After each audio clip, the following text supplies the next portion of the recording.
Здравето е толкова ценно в живота ни, затова използвайте растенията, а не химикалите, които продават в аптеката.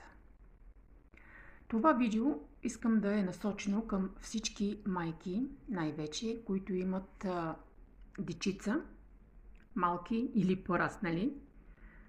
Мили дами, обърнете внимание на дечицата си и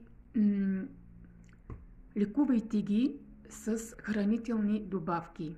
Вземете от нашите витамини на LR Vita Active, които са много добри за нас и дечицата ни. Това са витамини, които са с 21 плод и зеленчука и 10 витамина, които са студено пресовани